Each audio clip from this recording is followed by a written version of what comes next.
Got my eyes straight ahead, got my head in the game. With the red light on, I'm just waiting for the change. Keep my head down low.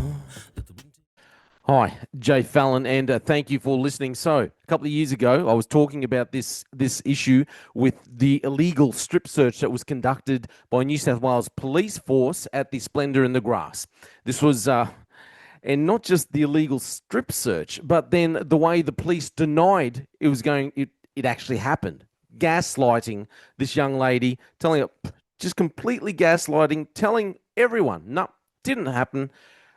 Just before it all goes to court, then they come clean, admit, yes, okay, we did do the strip search. How? Just a gross negligence, gross misconduct on behalf of the police force in New South Wales and the government. Okay, Raya won $93,000 in a class action after she was strip searched by police and forced to remove her tampon. Police admitted to unlawfully strip searching Raya Meredith in 2018 at Splendour in the Grass and withdrew all witnesses before court hearing. So they had all these witnesses lined up. They said we're going to support their narrative that they didn't do it.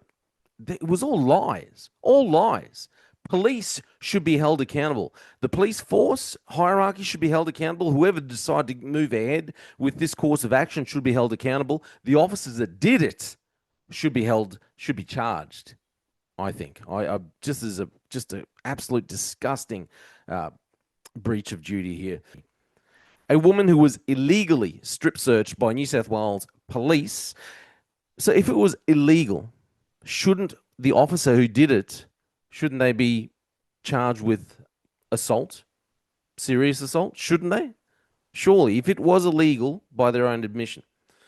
Anyway, so by New South Wales Police has been awarded $93,000 in a landmark class action that lawyers believe will render thousands of strip searches at musical festivals unlawful. Justice Dina Yahia handed down her findings in the New South Wales Supreme Court on Tuesday in a class action brought by Slater and Gordon lawyers and the Redfern Legal Centre against the state of New South Wales over the allegedly unlawful. How can you say it's allegedly if they've already admitted to it? Anyway, unlawful strip searches conducted by police at music festivals between 2018 and 22. Yahia said there had been a flagrant disregard for the rights of the lead plaintiff, Raya Meredith, and also that the instruction by police to lift her breasts and remove her tampon during the search was egregious. Meredith was awarded $93,000 in damages, which included $43,000 in compensation and $50,000 in aggravated damages. She was also entitled to exemplary damages, but this figure has not yet been determined. Meredith was at Splendour in the Grass when a drug dog sniffed in her direction, but then walked on in 2018. The 27-year-old, who was postpartum at the time, was then taken into a makeshift tarpaulin tent where a female police officer asked her to take all her clothes off, bend over and bare her bottom, drop her breast and remove her tampon. At one point, a male officer walked in unannounced.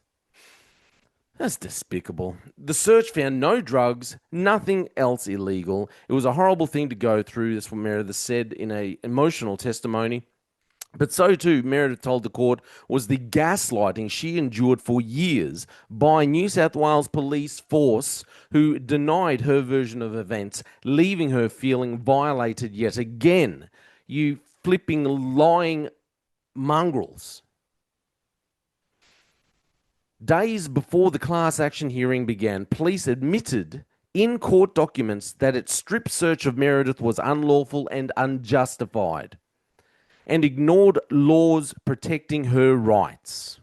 The state then withdrew the 22 witnesses, mostly police officers, who were set to contest the lead plaintiff's version of events in the hearing, which took place in May. So what, are you telling me that all these police officers were all set up to lie in court? Was that what they were all going to do? They'd all put their hands up and say, yeah, okay, we can put our hands up and we'll come there and lie on your behalf, Mr. Police Commissioner. 3,000 people have signed onto the class action, but the affected cohort could be twice as large. It is yet to be determined what the lead plaintiff's win will mean for the rest of the group members, but lawyers for group members said the state could be forced to pay potentially millions. Someone, seriously, hierarchy in the police their heads need to roll.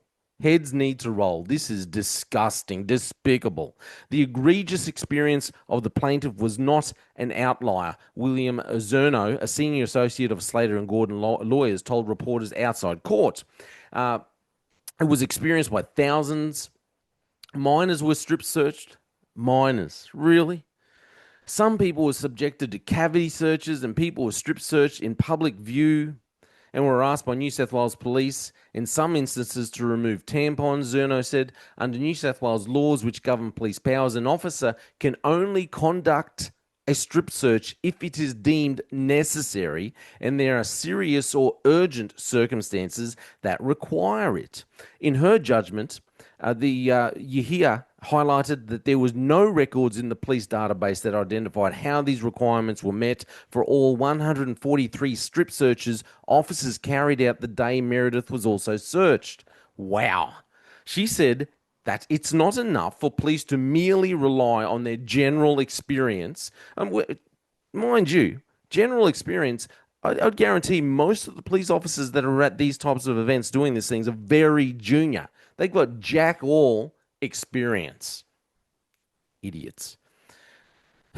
General experience that patrons at music festivals sometimes conceal drugs in their body. Yahia also pointed out that an indication from a drug dog does not meet the threshold either, with this method only leading to drugs being found in 30% of cases. She also deemed that prior use or possession of cannabis on its own cannot meet the strip search requirement of serious or urgent because there was no evidence that marijuana causes overdose or death. 74 of these people who were searched at the 2018 Splendour in the Grass had admitted to prior use of marijuana before entering the festival. Yahia said the powers that govern strip searches do not provide police an express power to direct or force an individual to move their body parts to facilitate a search. She also pointed out that cavity searches were prohibited. So for Meredith to lift her breasts and the direction to remove her tampon was beyond the police powers. Zerno said it was the largest class action against any police force in history. The evidence that was led in this proceeding that the New South Wales Police undertook searches on industrial level at festivals and with little or no regard to the legislative requirements or safeguards which are intended to check these powers. He said this has significant and far-reaching indications, and we believe that this will render thousands of strip searches in this setting unlawful. I've got to say, just despicable. There are no words that can describe me. I am at a loss right now to describe how disgusting and despicable this behaviour from the New South Wales Police Force is. Absolutely despicable. Officers should be charged with assault, if not maybe sexual assault. In my thoughts, that's what should be happening. That's what they should be looking at. And forget this rubbish about police investigating other police. New South Wales police force need to be made a serious example of. Now that this has gone all the way through to the courts and this is being played out there, mate, they should be very concerned about where this is going. You know, something happened also with Queensland Police. I think it was last year when they conducted a search in a vehicle that they'd pulled over, and they decided that, you know, they had a reasonable suspicion. Now, it all went to court, and it was found that the police didn't actually have a lawful reason to conduct a search of the vehicle.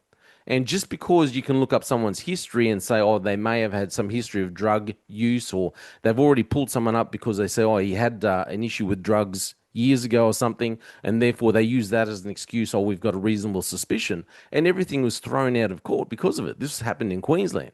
Police, you need to understand the powers that you're given, and not just go down and say, yep, They said, I can just do whatever the heck I want, and who really cares? And this, again, like I said, this is police using their powers for evil and using the law as a weapon. You should be disgusted in yourself. New South Wales police need to be held accountable.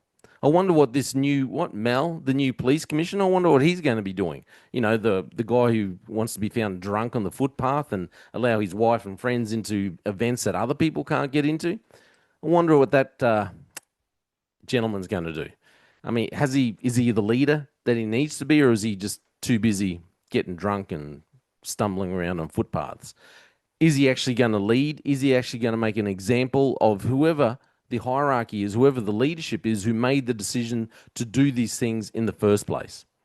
Absolutely disgusting. I hope it costs them absolute millions. Millions. My name's Jay Fallon, and thanks for listening. Please give me a like, share this. Give me a like and share this, and check out my music. Buy me a coffee. Thank you for listening. They just fuel a desire that will take me high.